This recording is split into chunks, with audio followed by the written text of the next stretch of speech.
Okay ji, Assalamu alaikum. Time for your anatomy lecture.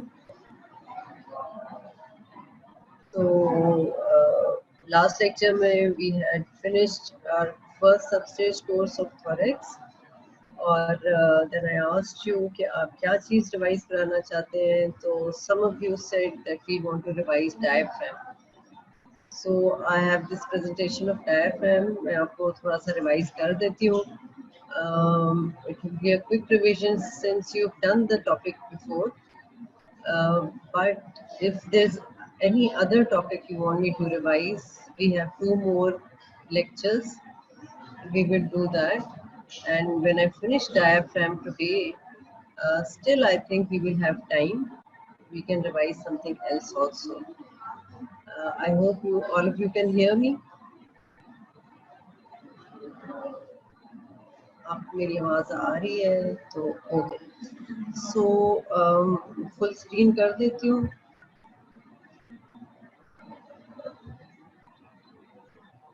ठीक है. सो अभी तक जो आपको क्या समझ आया कि हमने थोरेसिक कैविटी पढ़ी है, थोरेसिक केज पढ़ा था initially. Thoracic cage is formed by the bones. Bones कौन कौन सी होती हैं, पोस्टीरियरली मिड लाइन में क्या होती है, वर्टिब्री साइड पे we have the ribs. Anteriorly ribs के कॉस्टिक कार्टिलेजेस आती हैं which are attached to the sternum और sternum is the mid line bone anteriorly. तो ये जो थोरेसिक केज बनती है इट इज ओपन सुपीरियरली और ऊपर जो है superiorly we have the opening which is called the superior thoracic aperture through which the structures pass in and out of the thoracic cavity. ठीक है, नेक के साथ इसका कनेक्शन है. और इंफीरियरली जो इसकी ओपनिंग है that is much wider and this inferior opening is closed by the diaphragm. So this diaphragm is a muscular sheet which closes the inferior aperture of the thoracic cavity and separates this cavity from the abdominal cavity. So ये जो diagram है, you are viewing the muscular sheath from below, inferior view है. या आप इस तरह समझे कि आप abdomen में बैठे हैं and you can see this inferior view of the diaphragm. अब as you can see ये चारों तरफ से मस्कुलर फाइबर्स आ रहे हैं. So diaphragm basically is a muscular sheet. तो सारे मसल फाइबर्स जो है ये जो इंफीरियर थोरेसिक अपर्चर के चारों तरफ से फाइबर्स आ रहे हैं and they are converging towards a tendon which is placed in the centre और in the middle. So it is called the central tendon. तो सब चारों तरफ से ये मसल फाइबर्स आ रहे हैं. आप समझे ये ओरिजिन इनकी हो रही है और यहाँ पे आके सेंट्रल टेंडन में ये ओरिजिन ये कन्वर्ट हो जाते हैं. इनकी टेंडनस इंसर्शन यहाँ पे होती है which is called the central tendon. अब आते ओरिजिनेट कहाँ से आती हैं इनके मसल फाइबर्स. एक्सटर्नल पार्ट है जीपी स्टर्नम से आएंगे. फिर लोअर 6 कॉस्टल कार्टिलेज की इनर साइड से ये आते हैं फाइबर्स. देन वर्टिब्री से फाइबर्स आते हैं first second third number vertebra की साइड से और वर्टिब्रा के बीच में इंटरवर्टिब्रल डिस्क है तो उसके भी साइड से ये जो आते हैं फाइबर्स इनको हम कहते हैं क्रूरा. राइट क्रस है, लेफ्ट क्रस है. ठीक है, तो ये सारे फाइबर्स आते हैं और फिर ये कन्वर्ज कर देते हैं यहाँ पे सेंट्रल टेंडन में. ये तो एक हो गई इसकी सिंपल सी एक्सप्लेनेशन. ओरिजिन है, ओरिजिन मैंने आपको बता दिया एक्सटर्नल पार्ट है, इसकी कॉस्टल फाइबर्स है और फिर ये वर्टिब्रल पार्ट है. Besides these, ये बिल्कुल वर्टिब्रा की साइड से आ रहे हैं और ये मीडियल आर्कुएट लिगामेंट्स भी. आर्कुएट लिगामेंट क्या है? लिगामेंट है which starts from the first number vertebra और सेकंड के ट्रांसवर्स प्रोसेस के साथ जाता है. ये मीडियल आर्कुएट लिगामेंट है. फिर लैटरल आर्कुएट लिगामेंट जो है वो ट्रांसवर्स प्रोसेस ऑफ L1 से लेके ये lower border of 12th rib तक जाता है.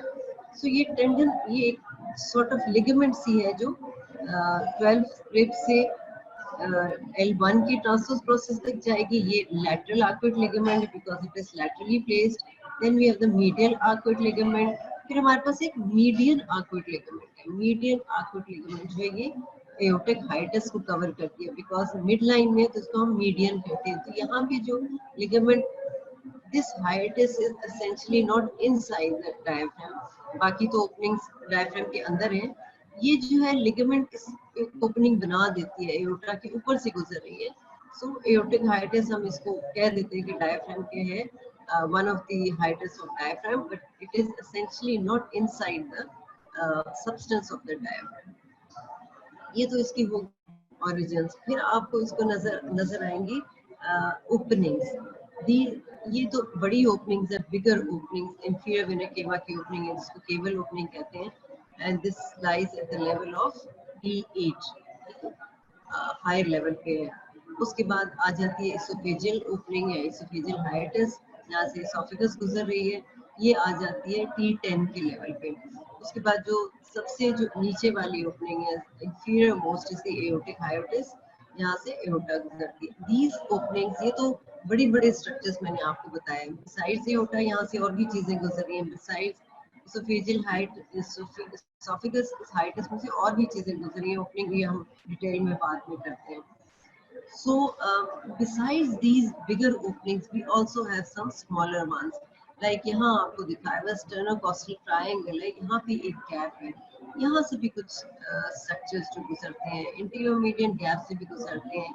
तो गैप्स हमारे पास और भी हैं जो डायफ्राम के अंदर हैं, बिकॉज थोरेक्स से कुछ चीजें, they are structures, they are passing into the abdomen, जैसे esophagus है, aortic hiatus, aorta है, or there are certain structures passing from the abdomen towards the thoracic cavity. This cable opening है, इसमें से inferior vena cava abdominal area से ये thoracic cavity में चली जाती है।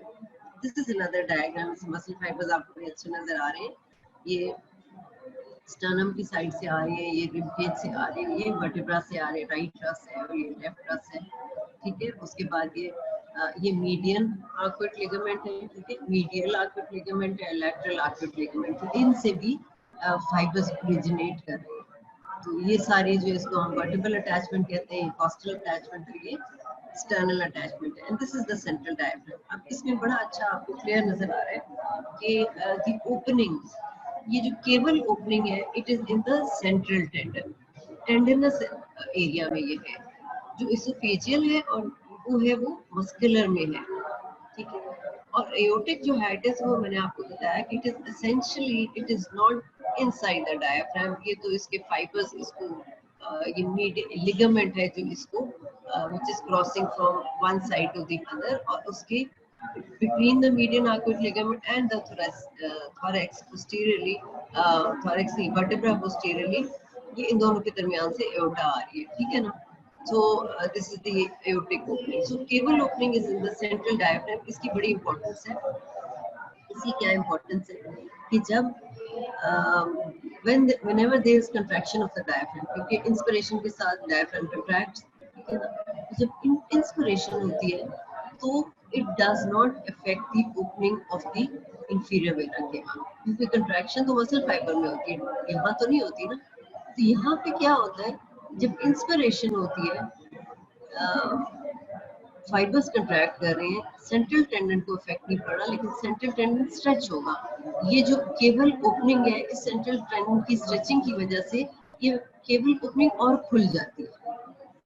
उससे क्या होता है, एक तो इंट्राथोरेसिक कैपेसिटी, जो इंट्राथोरेसिक वॉल्यूम जो है वो इंक्रीज करता है ड्यूरिंग इंस्पिरेशन। यही हमने बात की थी ना, रेस्पिरेटरी मैकेनिज्म में क्या होता है कि डायफ्राम जो कंट्रैक्ट करता है, the domes of the diaphragm come down, vertical dimension increase होता है, प्लस बकेट हैंडल मूवमेंट है, पंप हैंडल मूवमेंट है, इनकी वजह से इंट्राथोरेसिक वॉल्यूम जो है वो इंक्रीज हो जाता है। जब इंट्राथोरेसिक वॉल्यूम इंक्रीज हो जाता है, that means the pressure decreases inside the thoracic cavity. जब प्रेशर डिक्रीज होता है तो जो ब्लड इंफीरियर वेना केवा में है, which is coming from the abdominal side, that also rashes into the thoracic cavity, वो भी inferior vena cava within the vessel of course, ये abdominal cavity से ये inferior vena cava के थ्रू thoracic cavity की तरफ blood जो है जाता है।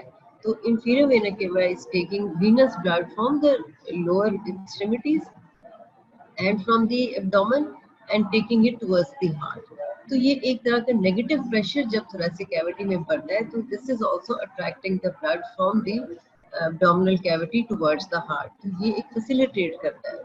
तो inferior vena cava opening inside the central tendon, ये facilitate करता है drainage of blood from the lower extremity and from the abdomen towards the heart. तो इसलिए एक तो जो केवल ओपनिंग है, it is not inside the muscle fibres. तो मसल फाइबर में अगर होता तो मसल कंट्रैक्ट करते तो उसकी ओपनिंग भी कम हो जाती ना, डिक्रीज कर जाता है इसका कैलिबर। लेकिन because it is in the central tendon.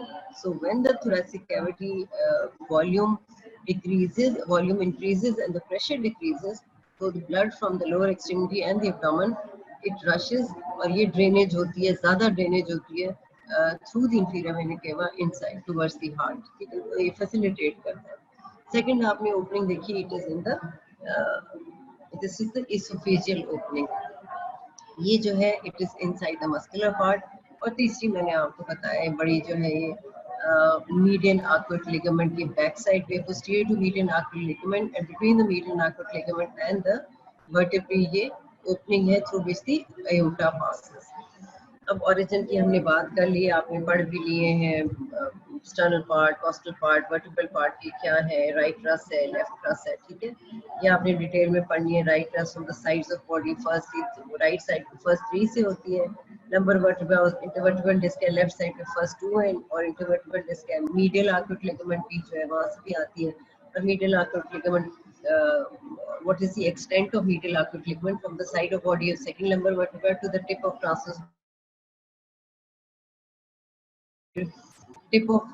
tarsus process of first lumbar vertebra से जो 12th rib तक जाती है वो lateral arcuate ligament है, ठीक है. और दोनों जो medial arcuate ligaments हैं उन दोनों को ये median arcuate ligament join करती है. So this was the origin, ये आप पहले पढ़ चुके हैं. nerve supply इसकी क्या है, nerve supply phrenic nerves है, राइट और लेफ्ट phrenic nerve है 3, 4, 5. अब ये छोटी छोटी चीजें जो मेन इसे बातें हो तो आप पढ़ चुके हैं. मेरा रिवाइज डायफ्राम करने का मकसद ये था कि आपको इसका कॉन्सेप्ट थोड़ा सा बता दूं कि एक तो इंफीरियर वेना केवल ओपनिंग की का कॉन्सेप्ट है जो ब्लड की ड्रेनेज के लिए है. सेकंड ये है कि it is getting its nerve supply from C3, 4 and 5. Now C3, 4, 5 means कि ये सर्वाइकल साइड पे है, सर्वाइकल स्पाइनल नर्व. सर्वाइकल जो सेगमेंट्स है they are in the neck. Diaphragm जो पड़ा हुआ है थोरैसिक और लंबर वर्टिब्रा की एरिया में पड़ा हुआ है. ये क्यों है? ये इसलिए है कि ड्यूरिंग डेवलपमेंट जब ये स्टार्ट होती है इसकी डेवलपमेंट तो diaphragm is formed in the neck region. वहाँ पे ये बनता है इनिशियली इन द फीटस, और वहाँ से ये अपनी नर्व सप्लाई लेता है C3, 4 and 5 which is the phrenic nerve. Phrenic nerve right और लेफ्ट साइड पे दोनों की इसकी सब मोटर सप्लाई भी है, सेंसरी भी है. तो यानी फ्रेनिक नर्व में मोटर फाइबर्स भी है, सेंसरी फाइबर्स भी है, तो ये वहाँ से ले रहा है. सो ड्यूरिंग डेवलपमेंट इसकी फिर डिसेंट होती है. So during development as it descends and reaches its final level it carries its nerve supply. तो ये आप एम्ब्रियोलॉजी जब पढ़ेंगे तो you will see that structures जो है initially जहाँ पे develop होते हैं अपनी nerve supply and they get the nerve supply from whichever segment, फिर जब अगर इनकी position change होती है तो वो nerve supply उनके साथ साथ जाती है. ये नहीं होता कि वहाँ वो फिर जिस जगह पहुंचे वहाँ से नई nerves उसको मिल जाए. It takes its nerve supply with it. तो डायफ्राम इनिशियली नेक में बनते हैं तो right to left phrenic nerve इसकी नर्व्स है. So when it descends during development of the foetus it carries its nerves, और जो थोरेसिक कैविटी है मीडियस्टर्नल एरिया के थ्रू ये right to left phrenic nerves जो है इस तक पहुंचती हैं. अब मोटर नर्व सप्लाई तो होगी right to left phrenic nerve. Sensory nerve supply मैंने आपसे बात की थी कि इसको कवर करता है पूरा सुपीरियरली और इंफीरियरली पेरिटोनियम होगा. Peritoneum is similar to pleura in the abdomen. ये प्लूरा जो है वो थोरेसिक कैविटी में है, तो पेरिटोनियम जो है it is similar membrane. it covers the viscera in the abdominal area. तो parietal पूरा पेरिटोनियम जो है जो पैराइटल एरिया होता है ना जो कवर करता है डायफ्रेगमेटिक जो प्लूरा है, तो पेरिटोनियम भी सिमिलरली. तो डायफ्रेगमेटिक जो एरिया है जो इसका डायफ्रेगमेटिक एरिया का हमने 2 में डिवाइड किया था, एक सेंट्रल पार्ट है, एक इसका पेरिफेरल पार्ट है. जो सेंट्रल पार्ट है इसकी जो सेंसरी नर्व सप्लाई है वो फ्रेनिक से ही आती है. तो central part of parietal pleura, central part of diaphragmatic peritoneal जो डायफ्रेगमेटिक पेरिटोनियम उसे हम कहते हैं. जो डायफ्राम का अपर पार्ट है उसमें तो प्लूरा कवर कर रहा है उसको, लोअर पार्ट पेरिटोनियम कवर कर रहा है. दोनों का जो सेंट्रल पार्ट है, central part of diaphragmatic pleura, central part of diaphragmatic peritoneum, इन दोनों को सुपीरियर टू डायफ्राम और inferior to diaphragm central area gets its sensory supply from the phrenic nerve.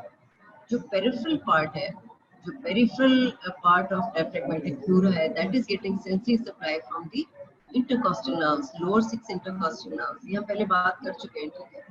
तो diaphragm by itself is a muscular sheet, वो तो muscle है ना, तो मसल ने तो मोटर ले ली है।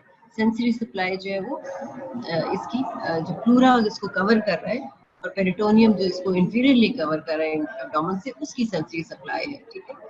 आर्टरी सप्लाइंग सुपीरियर सरफेस पे आपको पता है इंटरनल थोरेसिक आर्टरी है जो middle of the on each side of the sternum bone it passes from the first part, it is a branch of first part of subclavian artery और वहां से ये it passes into the thoracic cavity।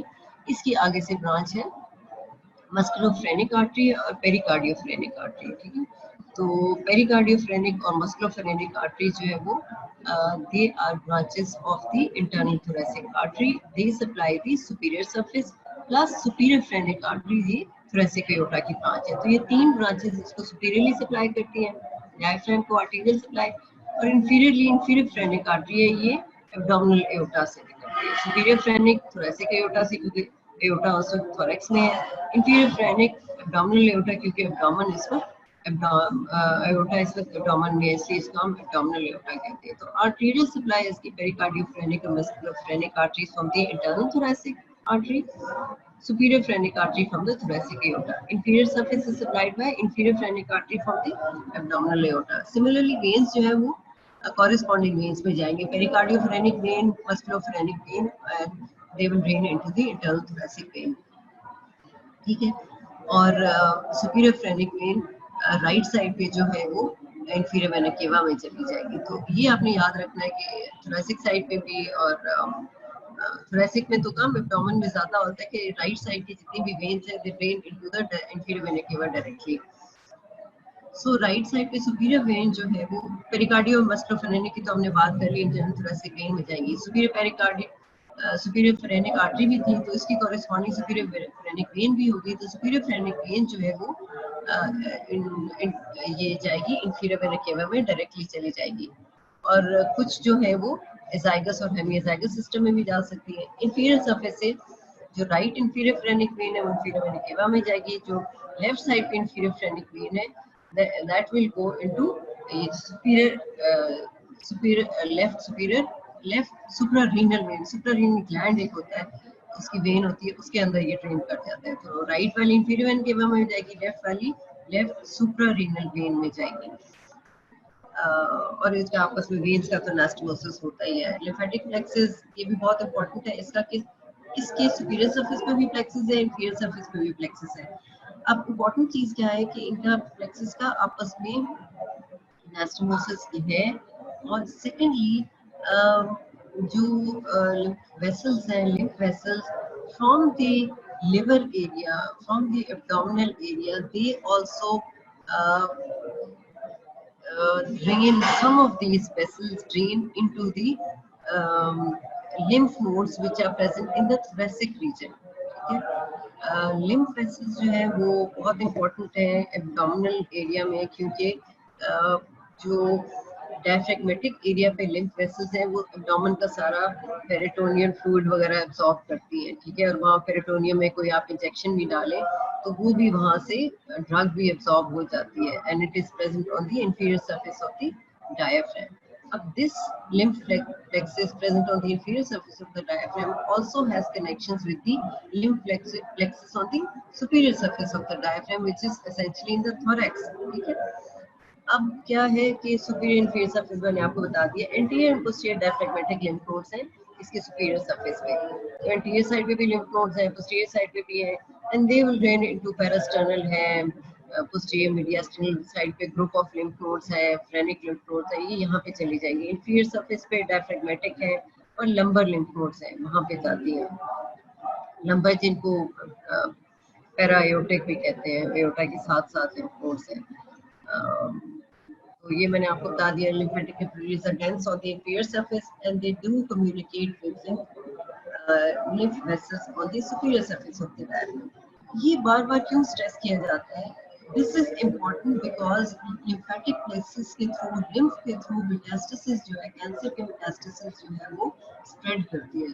तो अगर एक liver में for example neoplasia या cancer develop हो रहा है तो ये इट इज क्वाइट पॉसिबल कि थोरेसिक एरिया में वो इसके मेटास्टेसिस चले जाएं और लिम्फ नोड्स पैरास्टर्नल जो लिम्फ नोड्स हैं या फ्रेनिक है ये भी एनलार्ज हो जाए, पोस्टीरियर मीडियास्टर्नल है वो भी एनलार्ज हो जाए। ये नहीं है कि लिवर में है ये एब्डोमेन में है तो थोरेक्स में नहीं जा सकता।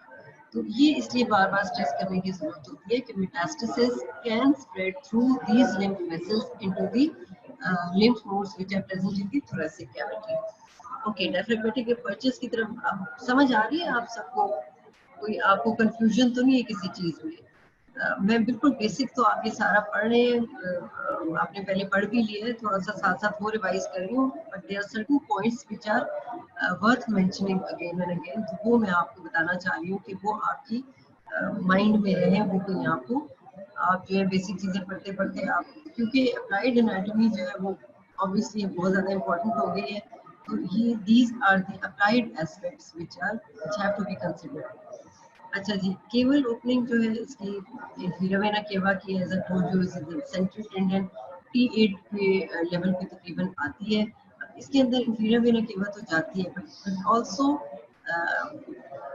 takes terminal branches of right phrenic nerve. Terminal branches of right phrenic nerve also pass through this opening. Lymph vessels from liver they go towards the middle phrenic and mediastinal lymph nodes. Inferior vena cava opening में lymph vessels भी गुजर रही हैं, वहाँ से terminal part of right phrenic nerve भी गुजर रही है. It is adherent to the margin of the opening. Consequently, when the diaphragm contracts, it widens the opening and dilates the vessel, facilitates blood through this vein into the heart. ये मैं आपसे पहले बात कर चुकी हूँ कि ये इसकी opening की. So this is the opening present in the central tendon of the diaphragm. The second is the esophageal hiatus. Esophageal hiatus जो है वो T10 के लेवल पे है और इसके अंदर से जो esophageal hiatus है तो esophagus तो गुजरेगी, लेकिन esophagus के anterior and posteriorly vagal trunks है, vagal plexus of nerves है. इस vagal plexus of nerves के through parasympathetic जो fibers हैं, they reach the GIT. So esophagus के anteriorly and posteriorly vagal trunks हैं, vagus nerve के trunk है, plexus है, esophageal branches of left gastric vessel abdomen में होती है और lower part of the esophagus gets its supply from the branches of left gastric vessel. So esophageal branches left gastric vessels की esophageal hiatus में से गुजर के lower part of esophagus को supply करती है in the thoracic area और lymph vessels भी इसके अंदर है. Fibers of right crust they decussate, they cross over to the other side and they form a sphincter for the esophagus. अगर आप ये देखें तो ये जो इसके इर्द गिर्द जा रहे हैं ये राइट क्रस्ट के फाइबर्स हैं, तो राइट क्रस्ट के fibres they go over to the left side, esophagus is little bit towards the left side, तो लेफ्ट साइड पे जाके इसके इर्द गिर्द ये फाइबर्स सर्कल करते हैं and they make a sphincter, ठीक है, on the esophagus. तो ये राइट क्रस्ट के होते हैं, लेफ्ट के नहीं होते.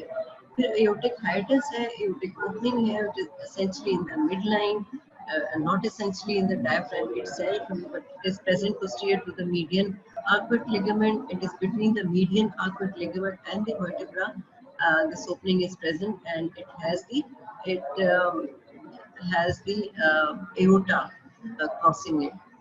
Aorta cross करती है plus thoracic duct.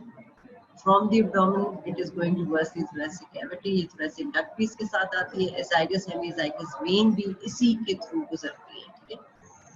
फिर we have small opening. ये तो तीन बड़ी बड़ी openings थी. We have a few small openings in the diaphragm. Sternocostal area में मैंने आपको बताया था जो sternum और जहाँ पे costal margin है वहाँ पे छोटी सी opening होती है. It is called foramen of Morgagni और this transmits the lymph vessels from the diaphragmatic area, but importantly superior epigastric vessels. Superior epigastric जो vessel है, superior epigastric artery is one of the terminal branches of internal thoracic artery. तो superior epigastric artery vessels गुजरती हैं, artery vein दोनों होती हैं और lymph vessels भी होती हैं. Deep to medial arcuate ligament भी एक ओपनिंग है जहाँ से sympathetic trunk गुजरता है और least splanchnic nerves. So these least splanchnic nerves ये ग्रेटर लेसर लीस्ट तीन होती हैं और ये थोरेसिक सेगमेंट स्पाइनल कॉर्ड से निकलती है और एब्डोमेन में जाती है. सो जो लीस्ट है वो least splanchnic nerve plus sympathetic trunk, they pass through the medial opening the deep to the medial arcuate ligament. दो और हमारे पास ओपनिंग्स होती हैं जिसमें से ग्रेटर स्पैंक्लिक नर्व भी गुजरती है और लेसर स्पैंक्लिक नर्व गुजरती है। तो ये तीन हमारे पास स्मॉल ओपनिंग्स भी हैं। आप मुझे अपना थोड़ा फीडबैक देंगे, आपको समझ आ रही है कोई चीज एक्स्ट्रा कोई डायफ्राम में आप मुझसे पूछना चाहें? दोस्त हु आर लिसनिंग, मुझे लग रहा है आप लोग सारे अटेंटिव नहीं हैं। अच्छा जी, तो हमारे पास ये T12 के एरिया में ओटा का बताया हुआ है, फिर उसके बाद T10 के एरिया में फेजियल ओपनिंग है, T8 के एरिया में we have the opening of the inferior vena cava. Okay, उसके बाद आ जाती है अप्लाइड एनाटॉमी। हिकअप्स क्या होते हैं? हिकअप्स होते हैं जब इरिटेशन होती है डायफ्राम में, तो डायफ्राम जो है स्पैज़म इसके एकदम कंट्रैक्ट करता है बार बार, तो ये होते हैं हिकअप्स। तो कोई भी चीज अगर डायफ्राम को इरिटेट कर रही होगी तो ये हिकअप्स करेगी। तो कुछ तो होता है ना कि थोड़ी बहुत ही हुई, हिकअप खत्म हो गई, कुछ लोग कहते हैं जी पानी P low, gastric mucosa irritate हो रहा है, तो गैस्ट्रिक म्यूकोसा इरिटेट होता है तो डायफ्राम को इरिटेट करता है। तो आप कुछ होती है which are pathological hiccups. Pathological hiccups में क्या होती है कि यूरिया के पेशेंट्स को या कुछ और ऐसे पेशेंट्स होते हैं जिनको हिकअप होती चली जाती है, खत्म नहीं होती, फिर वो अगर इतनी ज्यादा हो जाए कि इट बिकम्स डिस्ट्रेसिंग, तो उसमें फिर ये फ्रेनिक नर्व को वो वाला पोर्शन जो इरिटेट कर रहा है, तो फ्रेनिक नर्व की उसकी हम सेक्शन कर देते हैं, फ्रेनिक नर्व का उसको काट देते हैं, so that the nerve supply does not reach the diaphragm और फिर उसकी contraction ना हो। Section of phrenic nerve is done in chronic hiccups, patients जिनमें इतनी hiccups होता हो रही है कि वो distress हो रहे हैं। Referred pain from diaphragm, अब referred pain from diaphragm कहाँ होगी? diaphragm referred pain होती sensory होता है ना कि sensory efferent fibers जाएंगे, तो सेंट्रल पार्ट जो है that is part of the diaphragm, covering diaphragm, जो मेम्ब्रेन्स हैं that is supplied by the phrenic nerve. तो उसकी जो रूट वैल्यू C3, 4, 5 है, तो इसकी रेफर्ड पेन डर्माटोम C3, 4 और 5 में होगी। C3, 4, 5 का द लोअर नेक एरिया और शोल्डर एरिया है।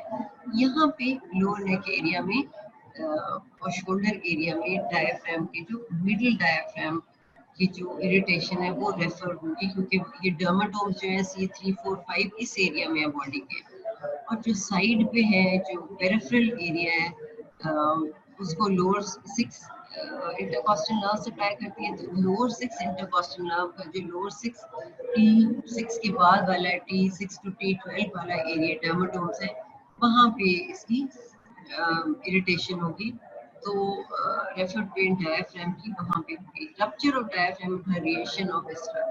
रप्चर ऑफ डायफ्राम अगर किसी वजह से हो जाता है तो डायफ्राम जो है वहाँ से जो एब्डोमिनल विस्रा है, ऑब्वियसली वो इतने ज़्यादा वहाँ पे कॉम्पैक्ट पड़े हैं, दे कॉज प्रेशर, और जो रप्चर एरिया है वहाँ से abdominal contents they may pass on to into the thoracic cavity. और अगर ये these structures, these viscera, they enter the thoracic cavity, तो क्या होगा? वहाँ पे तो लंग्स पड़े हैं, हार्ट पड़ा है, तो they are going to occupy space, और वो लंग को एक्सपैंड नहीं होने देंगे, तो रेस्पिरेटरी डिस्ट्रेस हो जाएगा। हार्ट के ऊपर भी स्ट्रेस होगा, लेकिन सबसे पहले तो लंग्स के ऊपर होगा। जिस राइट साइड पे होगा तो राइट लंग को जाहिर है वो एक्सपैंड नहीं होने देंगे, लेफ्ट साइड पे चले जाएंगे तो लेफ्ट साइड पे एक्सपैंड नहीं होने देंगे, तो लंग जो है वो रेस्पिरेटरी डिस्ट्रेस हो जाएगा, एक्सपैंड नहीं कर सकेगा।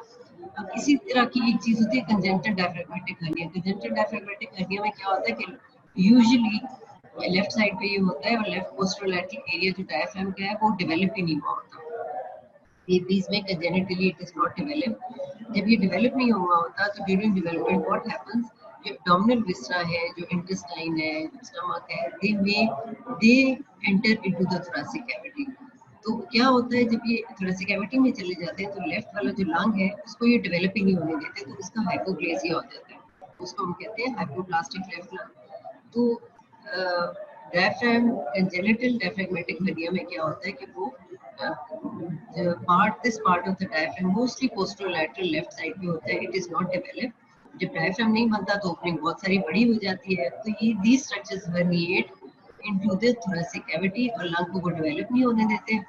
और बेबी को देखें तो एक तो वो डिस्ट्रेस में होगा, रेस्पिरेटरी डिस्ट्रेस में होगा अगर ऐसा बच्चा व्हेन इट इज बॉर्न। तो दूसरा क्या होगा कि आप अल्ट्रासाउंड करेंगे, आपको स्ट्रक्चर्स वहाँ नजर आएंगे। अगर आप ऑस्कल्टेट करते हैं तो आपको इंटेस्टिनल साउंड सुनाई देंगी थोरेसिक एरिया में। सो ये है कंजेनिटल डायफ्रेगमेटिक हर्निया, कंजेनिटली होता है, एक एब्नॉर्मेलिटी है कंजेनिटल। अच्छा जी, ये तो हो गया डायफ्राम। इसमें कोई इतना लंबा चौड़ा टॉपिक भी नहीं है, मार्जिन सेशन आनी चाहिए, इसकी ओपनिंग्स आनी चाहिए, ओपनिंग में से क्या क्या गुजरता है ये आनी चाहिए, किस लेवल पे ओपनिंग्स पढ़नी है ये आपको पता होना चाहिए। प्लस इसकी जाहिर है इसकी ब्लड सप्लाई, नर्व सप्लाई, ये सारी पता होनी चाहिए। और अप्लाइड एनाटमी में ये हर्निया इसका बहुत इंपॉर्टेंट है, ये काफ़ी इंपॉर्टेंट है। रेफर्ड पेन इसकी बहुत इंपॉर्टेंट है, ठीक है, क्योंकि डायफ्राम की referred pain lower part of the neck और शोल्डर एरिया में जा सकती है, और lower part of the side of the thorax में जा सकती है। अगर वो लोअर पार्ट, अगर ये neck lower part of the neck और शोल्डर में, that mean central part of the diaphragm में वहाँ पे इरिटेशन है, वहाँ से कोई पैथोलॉजी है। और अगर lower part of the sides of the rib है, लोअर 6 रिब, इसका मतलब है कि peripheral part of the diaphragmatic pleura या डायफ्रागमेटिक पेरिटोनियम वो इरिटेट हो रहे हैं, और इस वजह से रेफर पेन वहाँ पे हो रही है। वहाँ पैथोलॉजी जो है it lies in the peripheral part of the diaphragmatic pleura और peripheral part of the diaphragmatic peritoneum, because diaphragm is covered superiorly by the pleura, diaphragmatic pleura, और inferiorly by the diaphragmatic peritoneum। अच्छा जी, ये तो हो गया। इसके अलावा आप कोई कौन सा टॉपिक आप रिवाइज करना चाहते हैं आज मेरे साथ?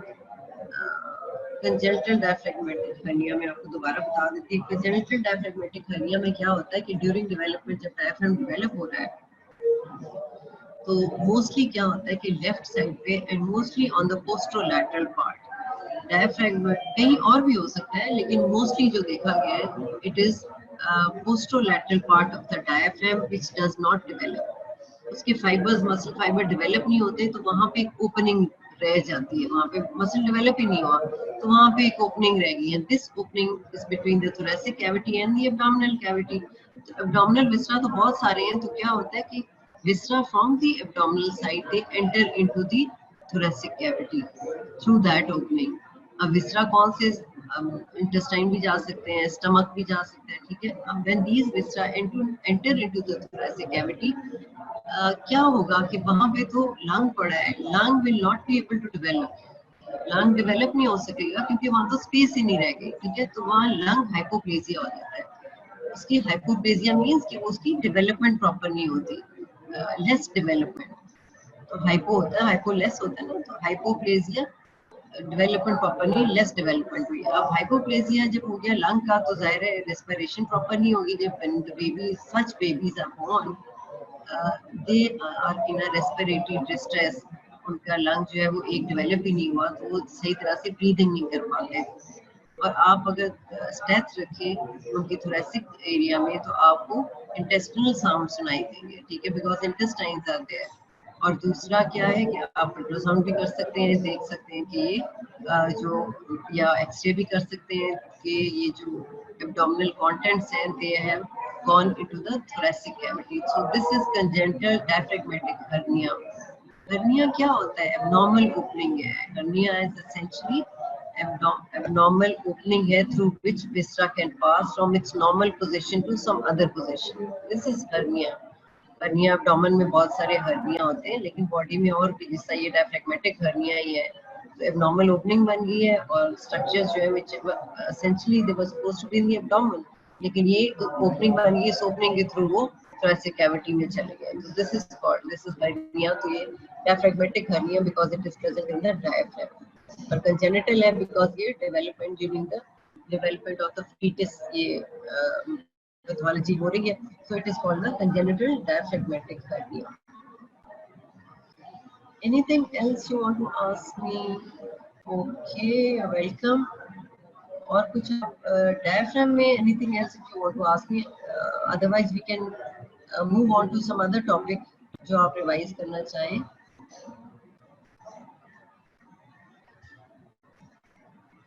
सो मैं ये बंद कर देती हूँ डायफ्राम की जो है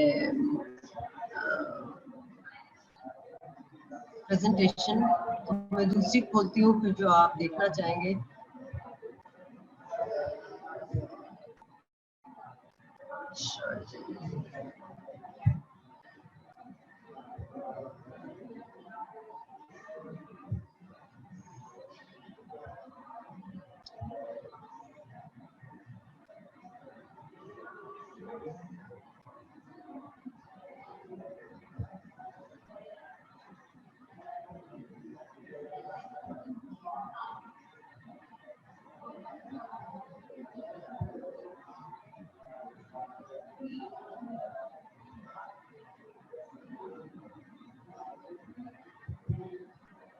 चैट ही नहीं आ रही, क्या मुसीबत है।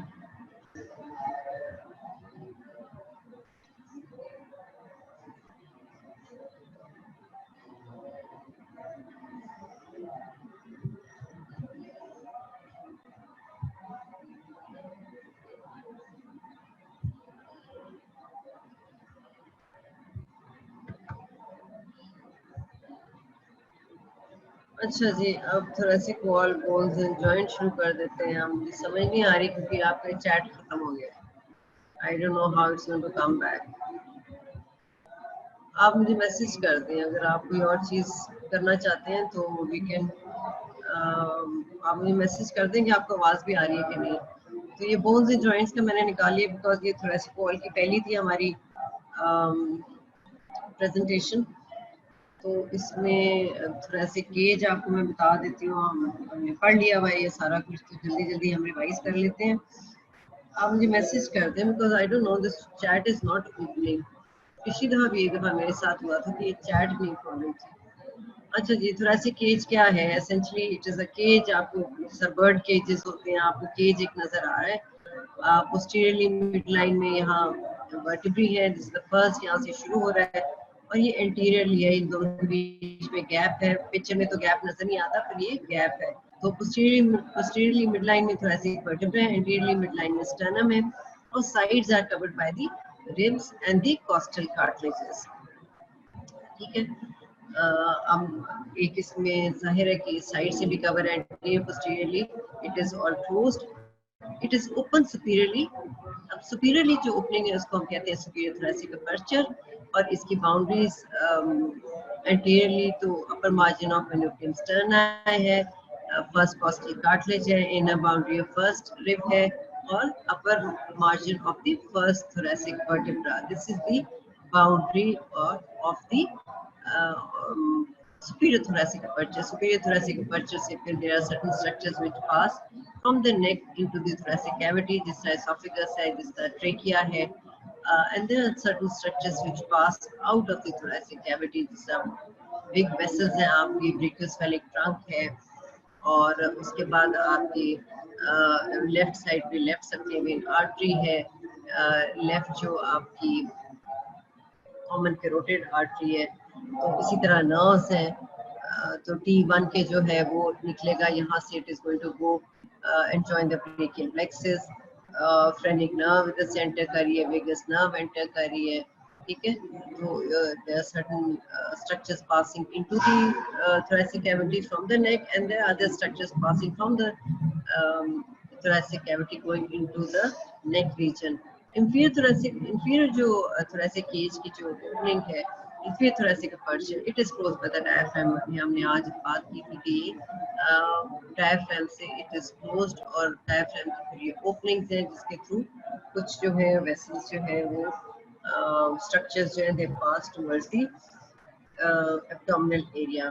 अब पोस्टीरियरली अगर हम थोरेसिक केज को देखें तो आपको नजर आ रहा है कि मिडिल लाइन में तो थोरेसिक वर्टिब्रा है और posteriorly we also have the scapulae. The scapula जो है थोरेसिक वर्टिब्रा के थोरेसिक ये जो हमारी रिब्स है इनके it is like posterior to the ribs, external, it is external to the thoracic cage. ये केज के बाहर पड़ा हुआ है, ठीक है ना। It is not inside the cage, it is outside the cage and it is essentially a part of the upper limb। हम इसलिए पढ़ते हैं because it has the muscles which act on the upper limb। ये muscles यहाँ से originate करते हैं और upper limb में जाके attach होते हैं। उनकी सारी जो मैकेनिज्म है वो अपर लिम्ब से रिलेटेड है, इसीलिए हम ये स्कैपुलर मैकेनिज्म और ये सारा जो है ये अपर लिम्ब के साथ पढ़ते हैं। दूसरी चीज आप देखें कि the attachment of the ribs, जो उनके हेड है, they form a joint with the vertebra. तो इनकी जो पोजीशन है, लोकेशन है, it is at a higher level. अब ये अगर आप फर्स्ट रिब देखिए, यहाँ से इसकी फर्स्ट रिब के साथ अटैचमेंट है, it is going anteriorly and downwards, and then it is attaching to the manubrium sterni anteriorly। ठीक है, ये हम posterior view है, तो ये फर्स्ट रिब यहाँ से फर्स्ट thoracic vertebra से which is at a higher level, ये joint जो बना हुआ है, and then इसकी जो inclination है रिब की going downwards and anteriorly, और इसकी which is attaching to the costal, first costal cartilage which is going to make a joint with the manubrium sterni। तो ये ribs की जो है इंक्लिनेशन डाउनवर्ड्स है, इसीलिए जब अपर सिक्स रिब्स जो है इनकी मूवमेंट होती है, जॉइंट के अंदर मूवमेंट होती है, when they move intercostal muscles जब कंट्रैक्ट करते हैं, तो ये interior part it rises up. ये जो इंटीरियर पार्ट है, ये जो इंटीरियर यहाँ पे नजर आ रहा है, ये मसल्स कंट्रैक्ट करते हैं, अपर सिक्स इंटरकॉस्टल जो मसल्स है, ये कंट्रैक्ट करके अपर सिक्स जो रिब्स है वो एंटीरियर पार्ट उनका सामने आ जाता है। जब एंटीरियर पार्ट सामने आता है, यहाँ पे भी आपको नजर आ रहा है इंक्लिनेशन है, जब anterior part it rises of the upper six, तो एपी जो एंट्रोपोस्टीरियर डायमीटर इंक्रीज कर देता है, जिसको हम कहते हैं pump handle movement.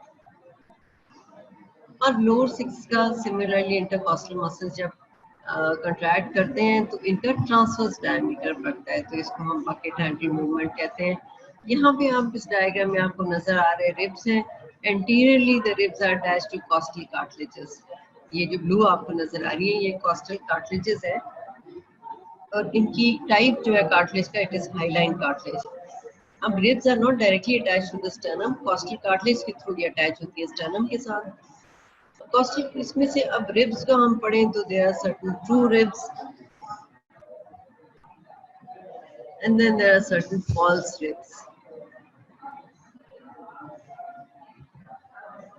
Superior thoracic aperture में आपको बता चुकी, फिर थोरैसिक अपर्चर की भी बात हो गई। ठीक है, ये फर्स्ट रिब है, ये इसका सुपीरियर थोरैसिक अपर्चर की आपको बाउंड्री नजर आ रही है। ठीक है ना, तो ये इंफीरियर थोरैसिक अपर्चर की बाउंड्री नजर आ रही है। रिब्स की हम बात कर लें तो रिब्स में ट्रू रिब्स हैं। True ribs first to seven किस लिए है?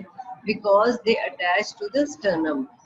ठीक है, first rib first second third fourth इस तरह सेवन, फर्स्ट से लेकर सेवन तक ये स्टर्नम की बॉडी के साथ अटैच होते हैं थ्रू कॉस्टल कार्टिलेजेस। अगर हम दोबारा रिब केज देखें तो ये फर्स्ट है, सेकंड है, थर्ड है, फोर्थ, फिफ्थ, सिक्स्थ और सेवन, ये जो है डायरेक्टली स्टर्नम के साथ अटैच हो रहे हैं।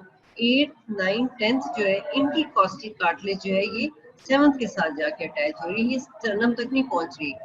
एट्थ की सेवंथ के साथ अटैच हो रही है, नाइन्थ की टेंथ की सिमिलरली ये सेवंथ के साथ अटैच हो रही है, तो ये फॉल्स रिब्स है, और ये कॉस्टल मार्जिन बना रही है together with the costal cartilage of the seventh rib, तो ये कॉस्टल मार्जिन बन रहा है। ठीक है ना, तो ये इनको हम कहते हैं फॉल्स रिब या वर्टिब्रो कॉन्ड्रल, बिकॉज वर्टिब्रा से लेके कॉन्ड्रल मींस ये कार्टिलेज, वर्टिब्रा से कार्टिलेज तक आ रही है, तो इसलिए ये फॉल्स रिब्स है 8, 9, 10। वर्टिब्रा से कॉस्टल तक आ रही है, तो रिब्स जो है वो डायरेक्टली वर्टिब्रो कॉस्टल जो है, इनको फर्स्ट टू सेवन को वर्टिब्रो कॉस्टल कहते हैं, कॉस्टल कार्टिलेज जिसके साथ अटैच होकर ये स्टर्नम तक जा रही है।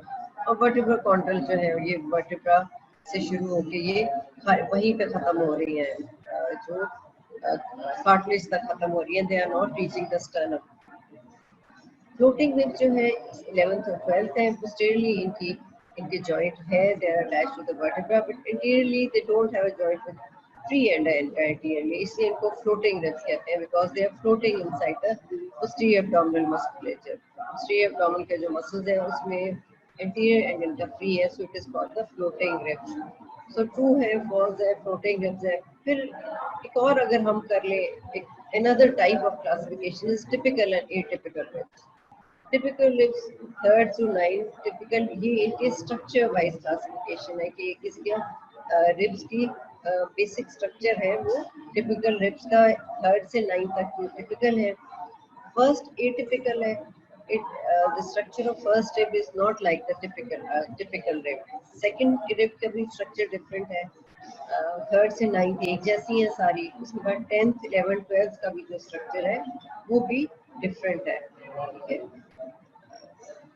अच्छा जी, अब आगे चले जाते हैं. ये आपको ribs नजर आ रही हैं. रिब्स में आप देखें तो ये फर्स्ट है, इट इज एटिपिकल. ये जब आप रिब्स को देखेंगे तो it is flat from above downwards. ठीक है, बिल्कुल फ्लैट है. Very small short rib. Scalene tubercle आपको नजर आ रहा है. यहाँ पे स्केलेनस एंटीरियर मसल आके अटैच होता है. इस मसल के एंटीरियर सबक्लेवियन आर्टरी वेन.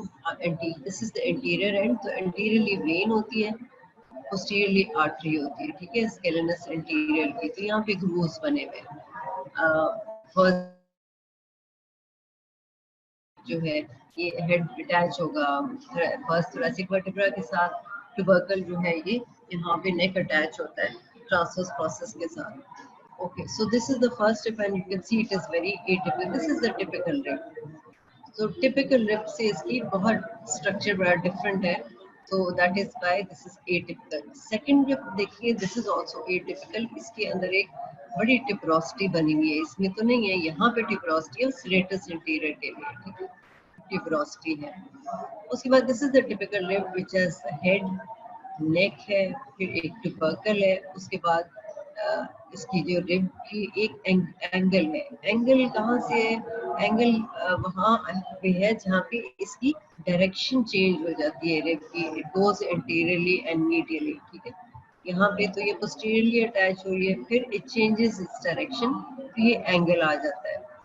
तो हेड है, नेक है, ट्यूबरकल है, इसका एंगल है, and then there is the rib itself. जो 11th है इसका हेड है, नेक आपको नजर नहीं आ रहा और साथ एंटीरियरली कोई इसकी अटैचमेंट नहीं है. 12th है, इसी तरह इसका हेड है और एंटीरियरली कोई अटैचमेंट नहीं है.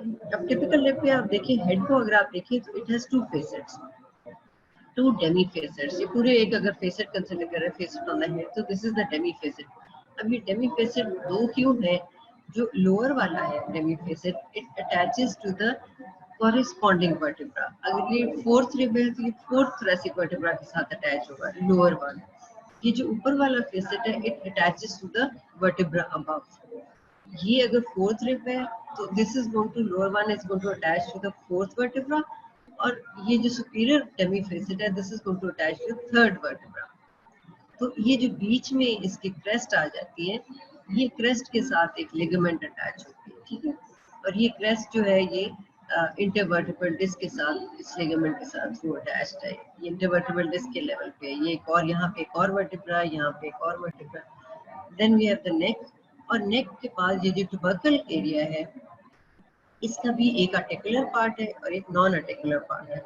एक आर्टिकुलर पार्ट जो है, this then joins with the transverse process of the similar of the corresponding vertebra. Articular part of the tubercle makes a joint with the transverse process of the corresponding vertebra. और जो non articular part है, यहाँ पे ligament attach होती है. उसके बाद ये एंगुलेशन आपको नजर आ रही है. ये इसका सुपीरियर बॉर्डर है, ठीक है, थोड़ा सा राउंडेड होता है, और फिर ये एंगल है जहाँ से ये अपनी डायरेक्शन चेंज करती है, और फिर ये इंफीरियर बॉर्डर है जो थोड़ा सा शार्प होता है. अब इंफीरियर बॉर्डर जो है, जो थोड़ा सा शार्प भी है, just above the inferior border on the inner side there is a groove, costal groove है on the inner side of the rib, जहाँ पे न्यूरोवैस्कुलर बंडल पड़ा होता है. न्यूरोवैस्कुलर बंडल में क्या है? आर्टरी, वेन है, नर्व है. This is the neurovascular bundle. अब इनकी अरेंजमेंट क्या है? अरेंजमेंट इनकी क्या थी? वैन के नाम. अब आप वैन याद रखें, यानी वेन सबसे ऊपर है, आर्टरी है और फिर नर्व है. तो इस अरेंजमेंट से these structures are present in the costal groove. This is called the costal groove. Anterior end जो है इसका यहाँ पे costal cartilage attach होता है. तो atypical ribs जो है वो 10th, 12th, 10th, 11th, 12th है. They have only one facet on the head and they articulate with only one vertebra. एक facet है तो एक ही के साथ अटैच हो सकती है. तो 10th, 11th, 12th के एक तो एटिपिकल चीज क्या है कि उनके हेड पे एक ही फेसेट है, और 11th और 12th के अंदर नेक भी नहीं है। मैंने आपको दिखाई थी अभी उनकी डायग्राम के उनके अंदर नेक भी नहीं है। ये अगर आप ये देखें 11th है और ये 12th है, ये हेड है इसका, नेक कोई नहीं है, इसमें भी हेड है और इसका ये इनके फीचर्स हैं जो which make them atypical. Okay, तो ये अब आपके आगे स्टर्नम, और sternum is a flat bone, flattish सी बोन है, present in the mid line anteriorly. Upper part इसका जो है वो समवट रेक्टेंगुलर सा है। ये this is called the manubrium sterni. फिर इसकी बॉडी है स्टर्नम की, और body and the menubrium sterni, they make a joint with each other, which is called the sternal angle, which is a landmark, बड़ा important landmark है, ठीक है। उसके बाद the lower part, it is another structure, cartilaginous structure, which is a xiphoid process. It is a triangular pointed part of the lower part of the sternum, which is called the xiphoid process. This also makes a joint with the body of the sternum. So we have menubrium sterni, we have the body of the sternum, then we have the xiphoid process of the sternum.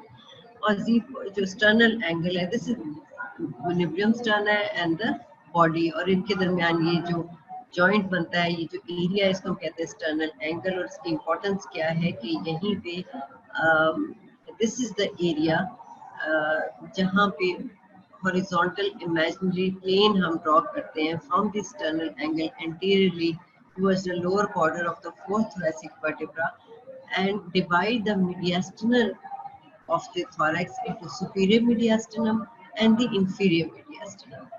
So horizontal, imaginary horizontal plane है which we draw from the sternal angle anteriorly towards the lower border of the fourth thoracic vertebra posteriorly. तो इसके ऊपर वाला जो area होगा mediastinum का, it is called the superior mediastinum. Mediastinum essentially जो है वो आपकी सेकंड सब स्टेज में इसकी डिटेल हमने पढ़नी है। So above this is the superior mediastinum, and below this horizontal margin, horizontal plane, we have the inferior mediastinum। और inferior को फिर हम तीन में डिवाइड करते हैं। heart जो it is in the middle mediastinum, anterior to this is the anterior mediastinum, posterior to the heart is the posterior mediastinum। अच्छा जी, अगर हम जीफर्ड प्रोसेस की तरफ आते हैं, चैट तो नहीं खुलती। inferior Ziegfeld process है, Ziegfeld process the lower part of the sternum। इसका जो inferior end है, this lies at the level of T10 vertebra। तो अगर आपको Ziegfeld process फील हो और उसका लोअर पॉइंट आप देखें तो वो T10 का लेवल आता है। This is important landmark, Ziegfeld joint। Ziegfeld process का joint sternum की body के साथ जो है important landmark है, because this is the inferior limit of the central part of the thoracic cavity। यानी thoracic cavity का जो central part है which is the mediastinum, और यहाँ पे central tendon of diaphragm है, ठीक है। तो this is the inferior limit of the mediastinum, and यहाँ पे क्या है, site of infrasternal angle, costal angle formed by the right and left costal margin। right and left costal margin यहीं पे आके join करते हैं। तो inferior end of the mediastinum, the site of infrasternal angle, superior limit of the liver, क्योंकि इसी के नीचे डायफ्राम के नीचे लिवर है, तो लिवर इससे ऊपर जा नहीं सकता, तो this is the superior limit of the liver. Superior limit of the central tendon of diaphragm, तो सेंट्रल टेंडन यहीं पे पड़ा हुआ है। Superior limit of the inferior border of the heart, तो inferior border of the heart जो है वो यहीं पे, इसकी इससे नीचे नहीं जा सकता, ठीक है। तो ये इम्पोर्टेंट लैंडमार्क्स है। अगर आपको ज़िफी स्टर्नल आपको पॉइंट ज़िफी स्टर्नल जॉइंट वाला एरिया आपको फील होता है, तो यू शुड नो कि इससे ऊपर ऊपर जो है वो सेंट्रल टेंडन भी होगा, ऊपर ऊपर हार्ट है, लिवर जो है इसके नीचे ही होगा, सेंट्रल जो मीडियास्टिनम है यहाँ तक खत्म है। So this is a landmark. जब भी हम एनाटॉमी पढ़ते हैं उसमें लैंडमार्क्स बहुत इंपॉर्टेंट होते हैं। उसके बाद आपके वर्टिब्रा आ जाती है। टाइम तो हमारे पास कोई नहीं है, सो आप फिर अब मुझे बता दीजिएगा कि आपको कौन सी चीज़ which topic you want to revise, क्योंकि मैं तो फिर ये सब चीज़ें जल्दी जल्दी रिवाइज करना शुरू कर दूंगी। बट एक आपने मुझे अप्लाइड एनाटमी बताई थी कि you want to revise the applied anatomy, तो अप्लाइड एनाटमी हम मेरे ख्याल नेक्स्ट जो है उसमें हम कर लेंगे। बट और कोई चीज़ अगर आप रिवाइज करना चाहते हैं टॉपिक, तो आप मुझे बता दीजिएगा, हम वो रिवाइज कर लेंगे। You can always message me पे, तो भी chat one खुल नहीं रही इसमें, I don't know, this also happened last time कि ये chat जो है नहीं खुलती। Okay.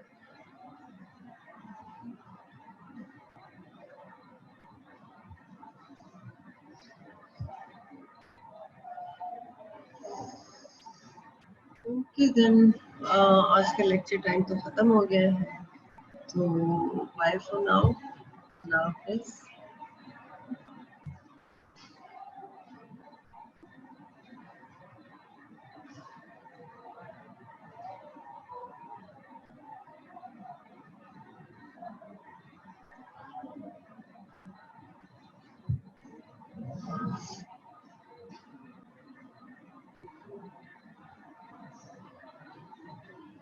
सब स्टेज मंडे को 1 जून को, यस, लंग्स की अप्लाइड एनाटमी में करा दूंगी। सब स्टेज आपकी मंडे को ही होगी, 1 जून को होगी, आफ्टर द ईद।